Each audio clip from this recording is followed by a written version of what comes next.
تاریخ گواہ ہے کہ ہندوستان میں مسلمان برادران وطن کے ساتھ مل جل کر 700 سال سے زیادہ ایک مثالی حکومت کی ہے، اور تب تک ہندوستان کو سونے کی چڑیا کہا اور مانا جاتا تھا۔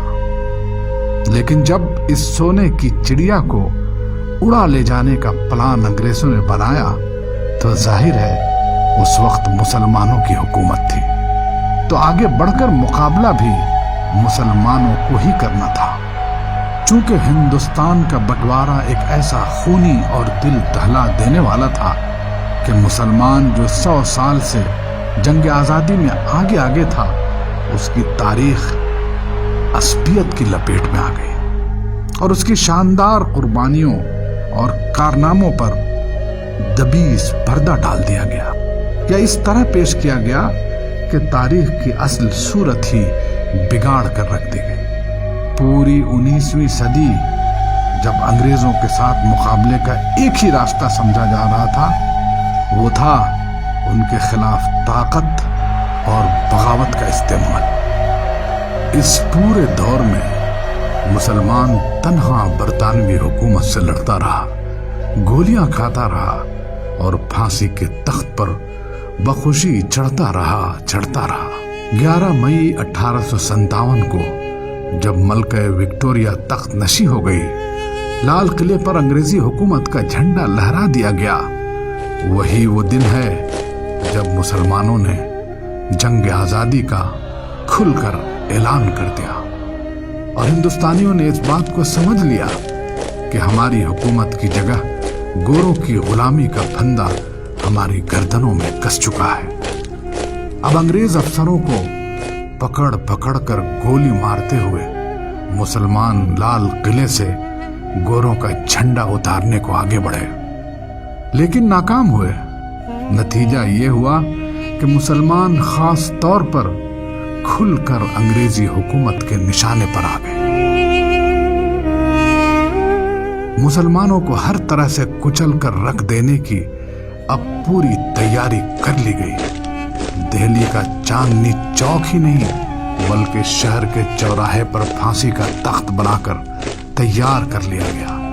اتنا ہی نہیں، دہلی اور دہلی کے باہر درختوں اور پیڑوں کو پھانسی کے لیے تیار کیا گیا، یہاں تک کہ درخت کم پڑ گئے۔ جو مسلمان بھی پکڑا گیا اسے ہاتھی پر بٹھایا، پیڑ کے نیچے لے گئے، پھندا اس کی گردن میں ڈالا اور ہاتھی کو آگے بڑھا دیا۔ لاش پھندے میں جھول گئی، آنکھیں نکل کر باہر آ گئیں، زبان منہ سے نکل آئی۔ ایسا ہیبت ناک اور ڈراؤنا منظر کہ پھر کوئی بغاوت کی ہمت نہ کر سکے۔ ان سب کے باوجود مسلمان ہندوستان کی آزادی کے لیے جان دینے سے نہ ڈرا۔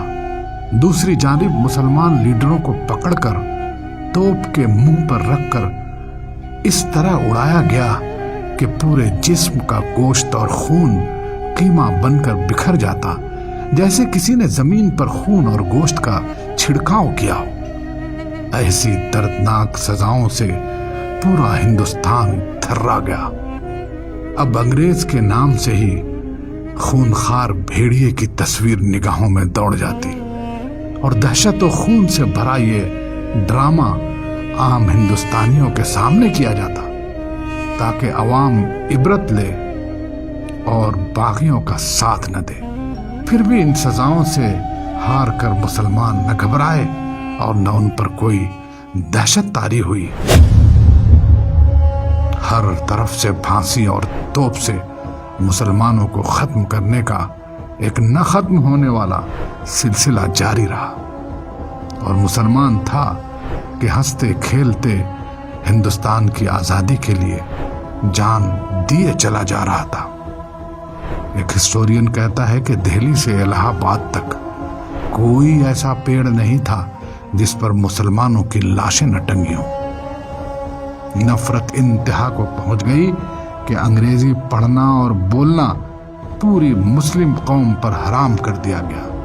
چنانچہ آدھی صدی تک مسلمانوں پر انگریزی تعلیم کے دروازے پوری قوت کے ساتھ بند رکھے گئے، اور جب اسے کچھ لوگوں نے کسی طرح انگریزی تعلیم حاصل ہی کر لی تو انگریزی حکومت نے مسلمانوں پر نوکریوں کے دروازے بند کر دینے کا اعلان کر دیا، اور مسلمان قوم اپنی تمام تر صلاحیتوں کے باوجود صدیوں پچھڑ گئی۔